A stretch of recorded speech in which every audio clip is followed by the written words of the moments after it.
Hello there everybody, my name is Brian, this is my channel, and I'm going through right now and doing some reviews on travel bags.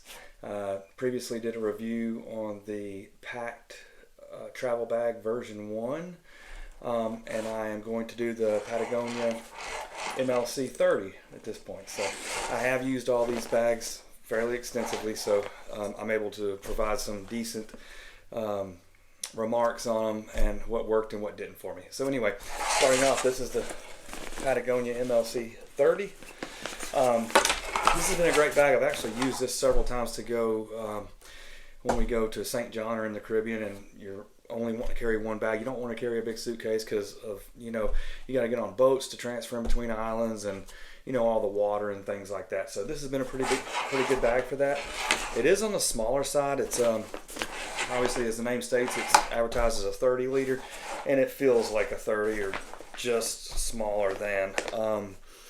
In comparison, they advertise the packed V1 travel bag as a 35, and you can see it's almost the same size. So this definitely doesn't feel like a 35 liter, where this is it's more advertised as its size, I would say. So anyway, a couple of features about this bag. This is in a dark blue color. Not sure about the material, whether it's 400 or 800. I think this is like a polyester blend bag, but in any event, not very important, because I will just tell you it's nice and flexible. It feels good on your back. So I'll get to that. So this is a clamshell opening bag. It does have some nice beefy zippers on it. So anyway, this bag, the main compartment in here is a bucket. Much like some of the other bags, it's just got one bucket for all of your clothes. It's got a good mesh cover on it. So this is a pretty good sized bucket here. You can fit 1 to 3 days worth of clothes in here if you are a minimalist and you are traveling with Unbound Merino or any of those brands, that can roll up and fold down and be used 3 days in a row. Clearly you could travel with this for weeks without any trouble. It's got a little pouch here on the side, not really particularly useful. Things will just fall out, no zipper.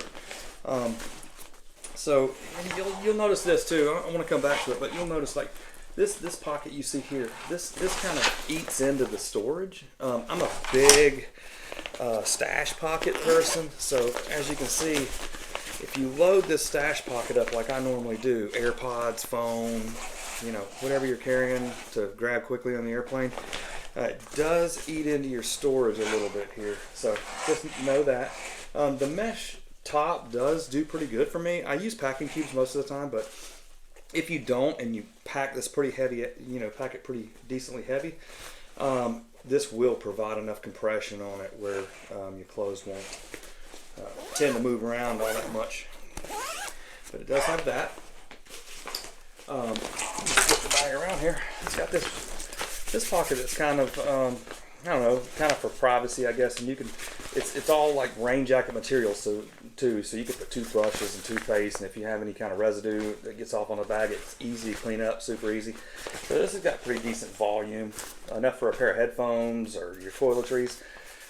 Here's a little mesh pocket on the top. It's got decent volume. I found that you can put like something breathable in there if you want. If you have a damp swimsuit or anything like that, you can put it in there and it kind of lets it breathe instead of getting kind of moldy or stagnant in the pocket.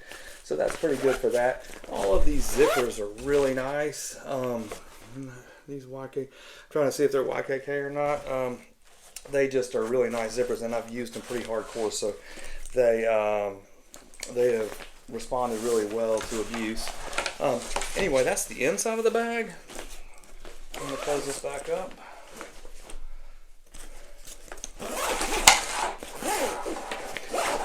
It does give you these little leash options, but unlike some of the bags like Peak Design and things like that, it doesn't really give you a system to cross this up, or at least my bag did not come with one, and I bought it brand new at an outdoor store, so it didn't come with any connectors there. It does have these connections. They kind of poke out of the top here. And what these will do, not the most friendly, I don't use these that much. I kind of carry it like a backpack, but if you are wanting to carry it like a crossbody bag or a duffel, it does have these clips that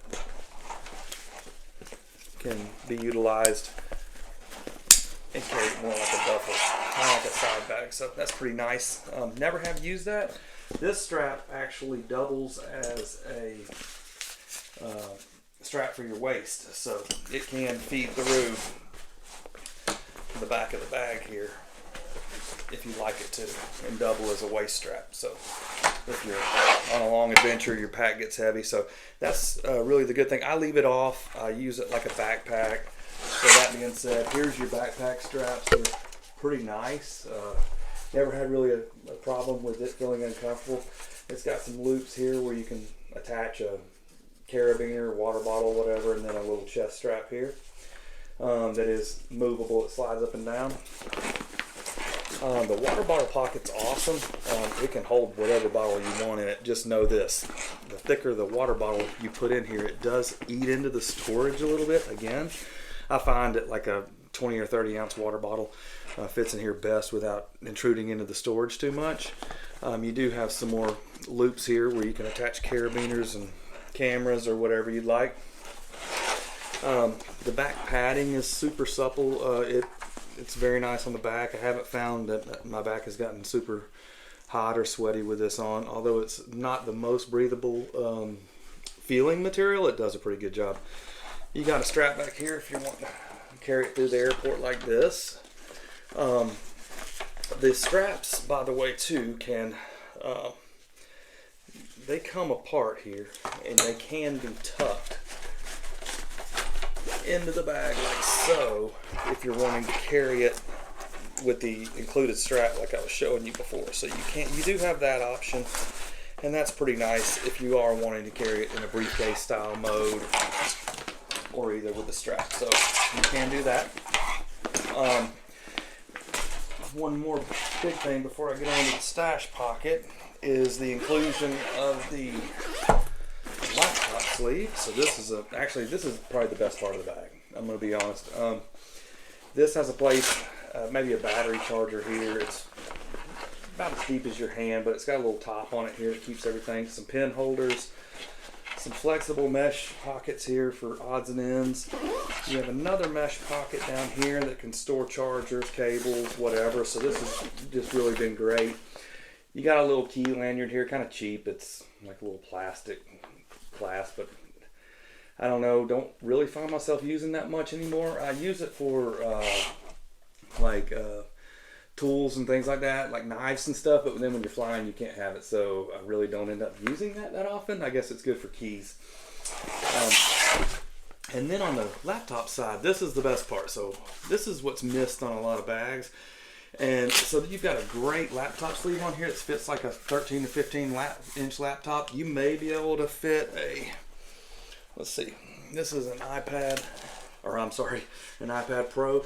Yeah, fits an iPad Pro 16 with ease. So just so you know that's a good sizer. So that's that. You have an extra pocket here for tablets or whatever other devices. I find that I use this for my tablet and papers. So if I have like work papers or anything like that, it's a nice slot for those. And I just think this is a good admin section on a bag. It's just kind of a way you don't really think about it. It doesn't take up place in your main compartment.